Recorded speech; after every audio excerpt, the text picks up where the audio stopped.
All right, so today I'm going to talk about something a little more, I would say, directly up my alley, or what people expect.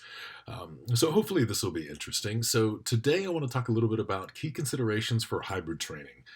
So just quickly running through this general introduction, what the hell am I referring to? I think the term hybrid has been thrown around so many times that it seems to have kind of, I don't even want to say lost all meaning. I don't even really remember how we came up with it. But generally, when we say hybrid training in this context, we're referring to concurrent strength and endurance training, which used to be just known as exercise.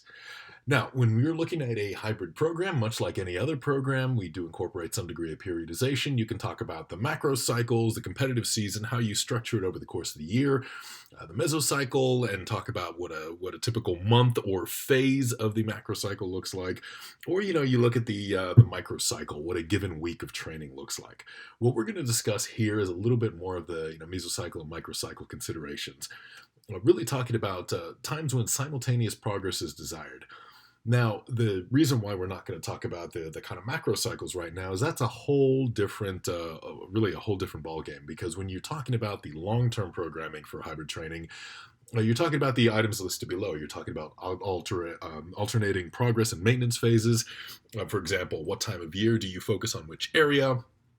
Composition morphology considerations. When you're training for multiple events or multiple different types of competitions, what are you doing to your body size, body composition, relative performance envelope over each part of the year? How do you adjust your training because of that? You're looking at things like nutrient periodization. Do you want to shift from a more heavily, say, a high-fat diet and get a lot of the adaptations that go along with that, going into more ultra-endurance type events? And do you want to then rotate that if you have different types of events later in the year? Competitive season planning. There's a lot that really goes into kind of the hybrid macro cycle, which is a little bit outside the scope of a brief presentation here. So practically speaking, again, what does hybrid training mean? It means training in multiple modalities or time domains that do not explicitly support each other. It also means being able to take absolutely awful pictures of yourself no matter what sport you happen to be doing. Literally, no activity pictures ever look good. If you're one of those people with nice race pictures, I hate you. All right, let's talk about key concepts.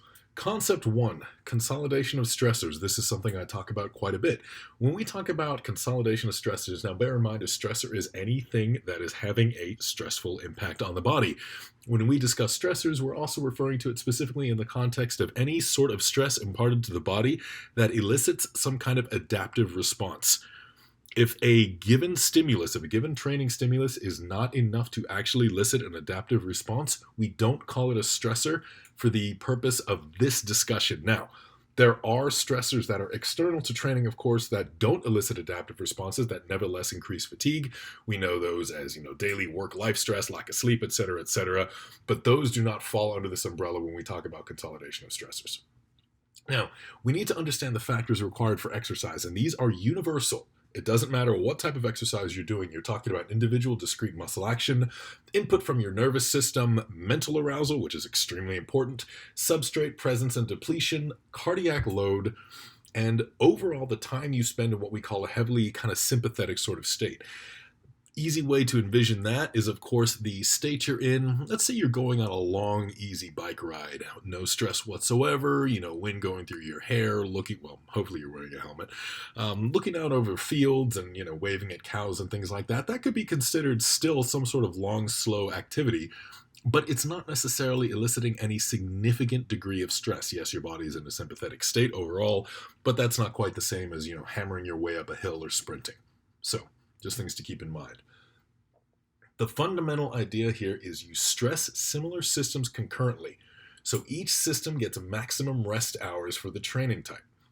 You look at an example here, layering dynamic effort and plyometric lower body work with sprint work. When you think about what you need for sprint work, think about what a sprint involves. When you envision yourself mentally approaching a sprint, it is a sudden high level of explosive activity, high muscle action. Now, this is not a slow grind. This is quick. This is explosive. You need full mental focus. You need a high degree of mental arousal. Muscle action is explosive and quick. Substrate depletion is minimal. A dynamic effort, sort of lower body type of exercise or plyometric work, for example, anything ranging from Box jumps, depth jumps, explosives, speed squats, anything like that, all fall under similar categories. Bear in mind, some people think, oh, well, if you're doing high intensity, let's layer sprint work with maximum effort work. No. Maximum effort work is very different in terms of, well, quite a number of these things. Long, slow runs would also be separate. There is very little that quite mimics a long, slow run in kind of the lifting strength side of things. So, something else to keep in mind. Now, one major consideration here, well, actually, a couple major considerations. When we talk about the stressors of a given type of training, there are a lot of individual factors to take into account that may change how you structure things. There are numerous psychological considerations. For example, athlete experience is a big part of understanding what a training stressor means to them. If an individual has great experience with a sport, finds a great deal of comfort in a sport, enjoys a sport a great deal, there's obviously going to be significantly less mental stress associated with it, potentially a lesser degree of mental arousal. Contrary, if on the other side of things, even if an athlete is very familiar with a sport, but for them it's a highly competitive sport, mental arousal may be extremely high even in an individual training session. These are all things you need to keep in mind. Training age and proficiency also play a major role here. For example, if an athlete has a longer training age in a sport or a higher training age in a sport, remember training age is number of years spent actually progressing in a sport, not simply doing it. If I make no progress for 5 years in something, I haven't really increased my training age or proficiency if I haven't actually made any progress. Training age and proficiency makes a major difference in the stress level of a sport and an athlete's work tolerance in a sport. If an athlete is relatively new to a sport, it doesn't matter how strong you are. You can have two athletes who are absolutely identical in every physical parameter, both squatting the same amount of weight. But if one athlete took significantly longer to get there, but has an extended training age, in other words, has done a lot more practical work to get to that point, bear in mind the difference in output and maximum strength could be due to morphology, etc., that athlete can be considered to have a greater degree of proficiency in a greater training age than others. If you are relatively new to heavy squatting, for example, the overall stress of a single heavy squatting session at similar volume or volume equated to an individual with a higher training age at the same level is going to be much greater. In other words, if you do the same amount of work and you are less practiced, that is going to be more stress on your system. A lot of things add up and get you to this level. There's all the stress on the connective tissue. There's stress on the nervous system. There is mental stress.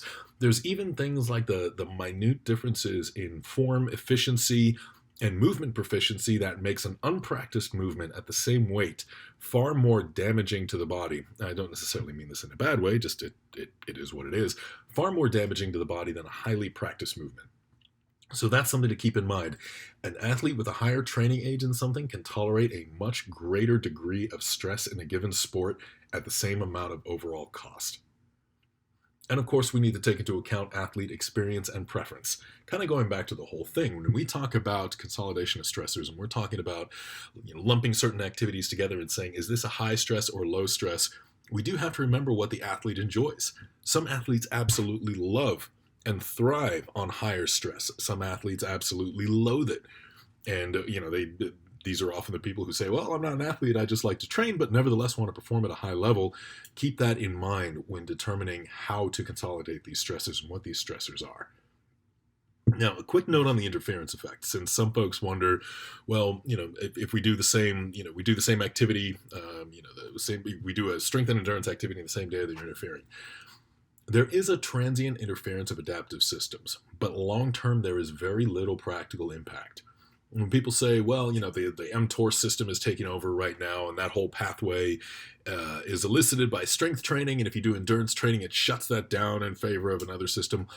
That is true on a short-term basis for the most part, but overall, it all comes out in the wash. If all these adaptations, if every time you did a strength training session, you only had 3 hours in which to adapt and grow, then this might be a viable concern. But these adaptations take place over the course of days, not over the course of hours, so it's really something you can ignore. Also, bear in mind there are some synergies to be found in the combination of systems and in combining strength and endurance. So, pretty much while the interference effect is real, it is largely insignificant, and a biochemical interference effect is not the most significant thing we have to worry about. So, while we're on that topic, order of operations. What do we do first? I hear this question all the time: should I lift first or run first? Well, in order, always do the highest skill movement first. You are mentally fresh, High skill movements tend to have the highest potential cost if you if you screw something up, and not only that, you learn the best. Obviously, when you are fresh in the beginning of a session, there is no point in practicing something when fatigued unless you specifically are looking to maintain performance when fatigued. However, important to keep in mind, there are there is a given sport. Well, I can say it, I think, because it's not copyright if you're using it correctly. For example, CrossFit relies greatly on performance while fatigued. So people say, well, shouldn't I train while fatigued? The answer to that is no. Yes, it's important to be able to maintain performance when you're fatigued, but if you train fatigued, you are simply picking up bad habits potentially while training fatigued and learning how to tolerate bad habits. Learning how to tolerate bad habits is not a way to train. Practice when you're fresh, practice repeatedly when you're fresh, and your performance when fatigued will therefore still be better because you're doing the movement correctly. That's just kind of how training works. Now, also bear in mind you can incorporate potential efficiencies when combining sports.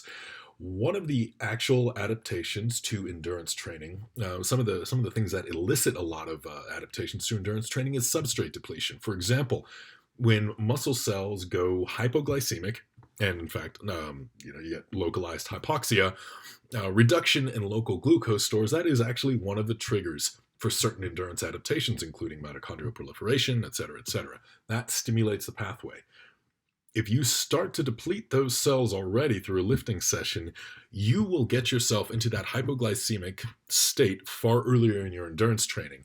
So you may actually be able to remove a number of intervals because you're not spending all that time trying to get yourself into that hypoglycemic state. You're achieving that much, much faster. Something to keep in mind. Another thing, post-activation potentiation. You can interweave plyometric work and sprint work into the same workout. And by interweave, I mean it means you don't do your plyo exercise and then you do your sprint exercise. It means you can alternate them and actually get tremendous benefits from those. Now, bear in mind, this is very short duration sprint work, but you can utilize the fact that certain plyometric work, or in fact, sprint work, sprint accelerations, actually marginally improve muscle output and power production after the fact. That can be a very useful thing to incorporate into training, especially if you're doing any kind of explosive lifting.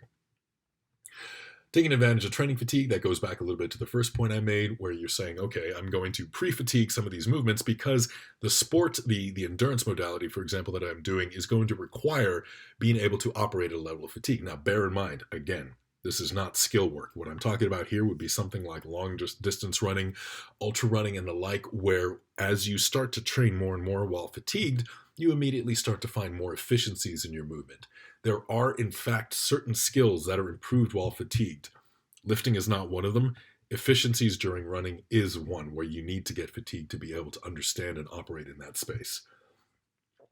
Now, should you do them one after the other? If you can't get at least 6 hours in between to allow yourself complete recovery, then do them absolutely consecutively.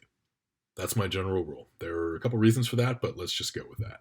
Now, what not to do. Do not think that you can do your running before your hypertrophy training because it gets you fatigued and you're training to fatigue anyway, etc., etc.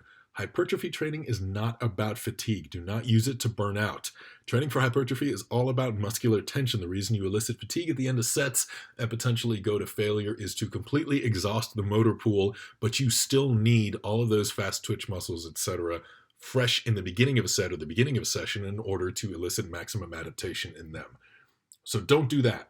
Don't think, oh, well, I can just go in and do, some burnout sets on legs after a longer run. I'm tired anyway. I'm just putting it. No, that's opposite of what you need to do. Also, avoid training to failure. There is no need to train to failure. If you are an obligate strength athlete or obligate, physique athlete, then there may be some room for training to failure. But generally speaking, if you are attempting to train concurrently, failure training, unless you are very, very aware of what you're doing, is a very good way to tip the fitness fatigue needle all the way over in the fatigue direction. Generally a bad idea. Again, it can be done, but rarely does it pay off. Another thing to consider a concentric training emphasis. Now, if you are an athlete who needs a certain level of eccentric resistance, in other words, if you are a runner, a long distance runner, you run downhill, you run trails, being able to actually resist eccentric stress can be a major thing. So, for example, slow negatives and squats can have utility. If you are a cyclist, If you are a short duration or short distance road runner and the like, consider doing heavily concentric training in your lifting routines with minimal eccentric. Now, some of that can be done on various devices, band resistant devices, for example, machines going hard on the concentric, pushing that slowly, or a hard controlled concentric and letting the eccentric almost drop. That can be done quite a bit, and it has its utility. Consider things like short duration sled pushes and the like. For example, hand assisted pistol squats, where you actually assist yourself on the way down and not on the way up. So just try to be a little bit innovative potentially about putting in a concentric training emphasis if you are a hybrid or concurrent athlete. Now, rotating endurance modalities. This is very, very important. People say, should I cycle? If I want to run a marathon, I'm a hybrid athlete, I want to do all this stuff. Can I bike as well as run? The answer is absolutely yes. You need to, however, consider specific adaptations versus systemic adaptations. Things like cardiac output and morphology, the size, strength, and elasticity of the heart is almost universal. It doesn't matter what kind of modality you do, and that is a major, major adaptation that you need. It doesn't matter if you're biking, you're rowing, you're swimming, you're running, you are going to get some of those benefits no matter which one you do. So that is typically one of the things that is associated with long, slow distance or your low intensity cardio, your zone 2. That you can do in almost any modality, though there's an important exception that I'll get to in the end. Localized capillary formation. A lot of that has to do with localized hypoxia and hypoglycemia. You can actually, in order to maximize that, you can rotate or alternate modality within the same session. Consider, for example, being able to go out for a brief run and then get on a bike to finish up, or vice versa. That is something you can absolutely do. That is very, very valid, and that can mix up the stressors just enough while still fatiguing the same muscle groups and kind of maximizing your adaptations in that regard. A lot of other localized adaptation, number of mitochondrial profiles, shape of mitochondrial profiles, etc. That is much more localized. That you really need to be stimulating the target muscle that you're using for your sport. And of course, movement and mechanical efficiency is highly, highly specific. If you are training to be a better runner, you really do need to run. And in fact, a lot of your skill and speed work should be while running.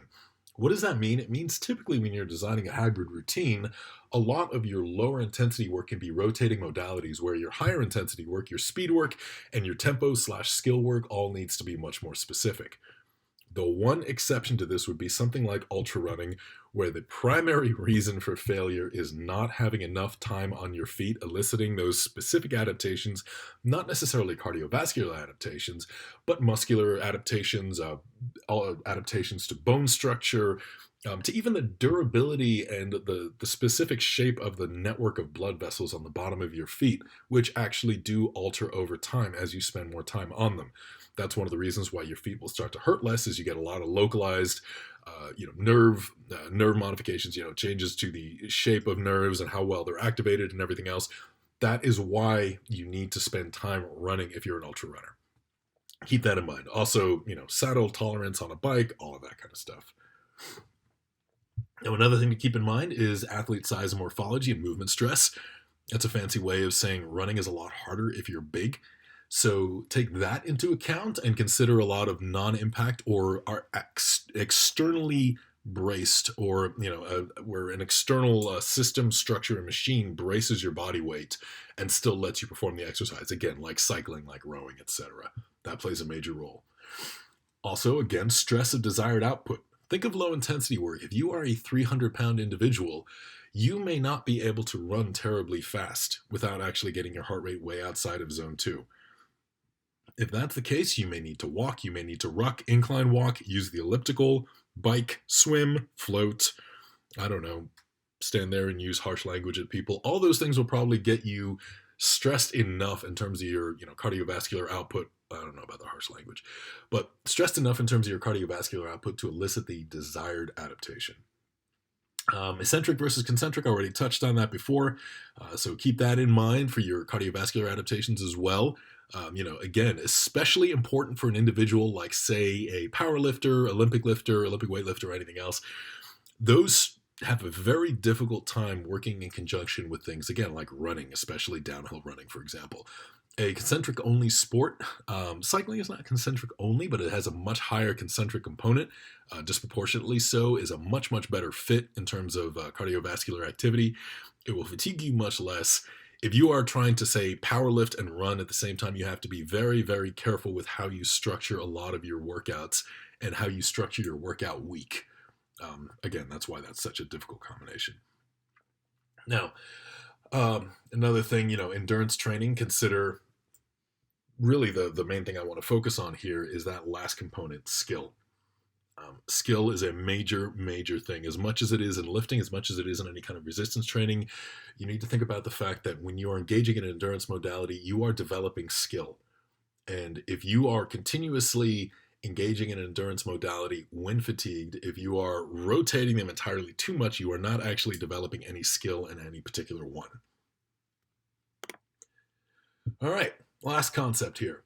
Fatigue masks fitness. This is something important to keep in mind. When you are on a concurrent routine, you may notice that your fitness immediately seems to drop in several different parameters. That is not because you are not improving. It is simply because you are dealing with a much greater variety, a much greater number of types of fatigue. So it is important, it is absolutely critical that rather than simply pre-testing yourself or your athletes, you retest in various states of fatigue. One of the things I'll tell people to do, for example, say a cyclist, I will say make sure you don't just have your functional threshold when you're fresh, but you also have one in the middle of a week and you also have one at the end of the week, assuming, of course, that the week incorporates several different types of training. So you want to be able to look at a lot of these strength metrics, whether it's a 1 rep max, a 3 rep max, standing broad jump distance, which I highly recommend, functional threshold, mile run, VO2 max, anything like that. It is important to have a couple different numbers that you're using to track in various points in the microcycle, so that when you're actually going through your routine, you're not arbitrarily using a number that maybe taken when they're absolutely fresh if they are then performing a workout that you're basing on percentages after a very long run. You're going to have to adjust, and if you start to set those unrealistic goals, you may think that you're actually backpedaling. You'll also likely end up pushing yourself or your athlete entirely too hard. And of course, bear in mind, we're talking about cardiovascular fatigue, so we need to adjust heart rate zones. We're talking about muscular fatigue, so we're talking about we have to adjust output. And mental fatigue. That actually plays a great deal. A lot of testing relies heavily on an athlete's ability to push through. 1 rep maxes certainly, but also things like VO2 max tests, functional threshold tests. A lot of these things, if an athlete is not in a good mental state or if they're in a fatigued mental state, they will fail significantly before their body does. So keep that in mind. Again, like I said, 1 number per metric is not enough. Now, also, modified taper for performance. People think, well, if fatigue is masking fitness, does that mean that hybrid athletes need a longer taper? Not necessarily. In fact, what is critical is that you also do not cut out the quote-unquote non-essential type of training leading into a competition. For example, if you are powerlifting and running, do not cut out the lifting in your last week of running. In a lot of cases, the individual athlete who has been performing all these different modalities, performing all these different types of training, they have acquired certain kind of physical characteristics that require them to continue to perform this. For example, if you're squatting every single week, you are maintaining a certain level of hip flexibility and mobility that if you suddenly quit squatting for a week, you may lose. Your running form up to that point has been trained with a certain level of hip mobility / laxity or whatever else that you then do not want to compromise immediately before competition. You'll find that when you go to competition, suddenly everything feels different. You feel weaker, or you feel like your hips are tighter, or you feel like your back hurts or anything else. It is important that you continue to engage even in non-essential modalities in the taper week leading up. That's all I really need to say on that. Now, are there any metrics you should track? Should you use HRV, for example? Heart rate variability is good, but with this many stressors, it is really, really hard to say that the HRV means much of anything. One of the most interesting things to do is look at your fitness watches, for example, right after a heavy leg session. If you go for a run the next day, it may decide that your output is absolutely god-awful and you're not ready at all. That's because you have additional stress, a little bit of cardiovascular system stress, nervous system stress imparted by that leg workout. That's not necessarily reducing your output, but it may actually change things like your heart rate variability going into the run. If you are layering on several types of training beyond a single sport, as soon as you start going into 2 sports, 3 sports, even endurance sports, that HRV/readiness that a lot of these commercial devices use kind of goes out the window. So don't rely on those too much. Sleep is obviously important to track, sleep quality, resting heart rate recovery as well is very important. Heart rate recovery, bear in mind, is like, let's say you go from a maximum effort run and your heart rate goes up to 170 and you stop. How long does it take that, how far does that heart rate recover in the first 30 seconds, in the first 60 seconds, in the first 2 minutes? That's something worth tracking as well. It's just as easy to track as HRV, and it gives you a pretty good idea of how you're feeling on any given training session. The more metrics you track, the better. Standing broad jump is an excellent one to track, as well as a good proxy for muscular output and mental status. So use that too. Find as many as you can. Myths and misconceptions. First is heart rate tracking during metabolic condition lifting. Should I wear my heart rate monitor while I'm lifting or doing metcons or anything else? And is that a good proxy for work, calories burned, or anything else? No, it's absolute garbage. There are way too many reasons your heart rate fluctuates and goes up and down during any kind of lifting exercise. It is, for all intents and purposes, it's useless. That actually goes to point 3 here. Lifting weights faster is cardio. See, there are so many things that affect your heart rate. It's enough for a topic for a whole other discussion. But generally speaking, do not think that you can substitute time spent lifting for time spent at a given heart rate for any sort of quote-unquote endurance activity. It is because even though your body, yes, is just contracting and moving things, everything is different. The cycle rate, in other words, the rate of muscular contraction and relaxation, which also does things like determine how long the muscle is spent with occluded blood vessels. Again, when your muscle is fully contracted, no blood is pumping. Discrete output per work cycle, in other words, every contraction, how hard is the muscle contracting? A lot of what that does is determine how many cycles it can do before fatigue sets in, what the primary energy substrates are, etc., etc.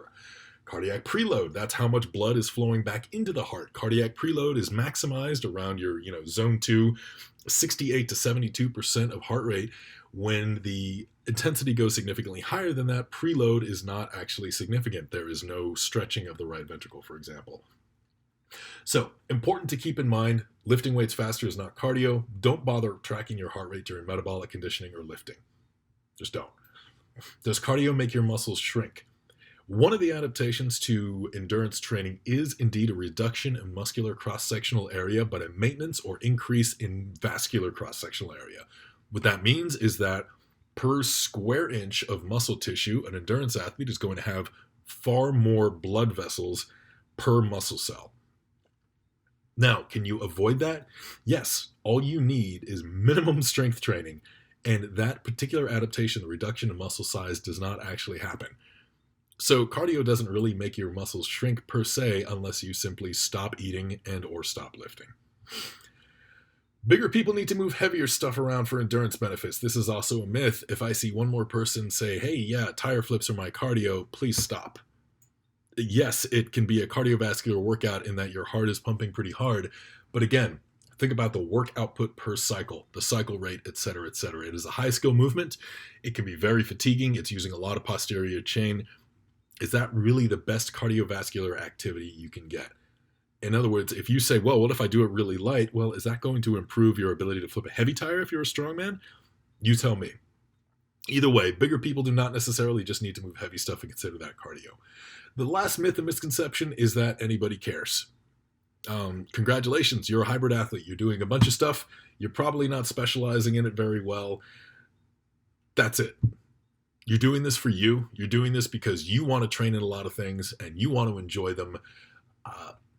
Don't engage in this whole thing trying to, impress your peers, or, and I see this a lot, and this is kind of a harsh reality, don't use it as a way to make excuses for lower performance in one arena.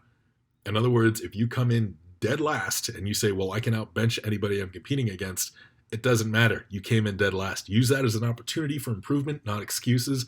Nobody out there cares that you can bench. So final thoughts. Experiment, practice, consult. Experiment with everything. Experiment with your routine. Try different things. Try different modalities. Try mixing things up. Practice. Gather data. Record data. Be absolutely highly specific about that. And consult with someone external. We're available. I'm available. My coaches are available. We all have the ability to do quick consults. Have a look at your program and the like. We are happy to. Keep testing. Immerse yourself in your sports. Find a network of runners. Find a network of lifters. Go to a real, if you're trying to get into powerlifting, go to a real powerlifting gym. Speak to these people. Become part of that environment and become part of that culture a little bit to see what it's about. They are great resources. You are getting into something new. Immerse yourself in it. Immerse yourself in multiple cultures, multiple areas. That is one of the most rewarding things about this sport, is not being able to be a gimmicky hybrid athlete, but about making so many different friends and acquaintances in different types of sports with different mindsets, different motivations, different drivers. It will make you a better athlete and probably a better human overall. Don't sweat a lack of gear. Don't think you need the latest and greatest. If you're pretty much new to something, you don't need a $10,000 bike. Get yourself something easy, something entry level.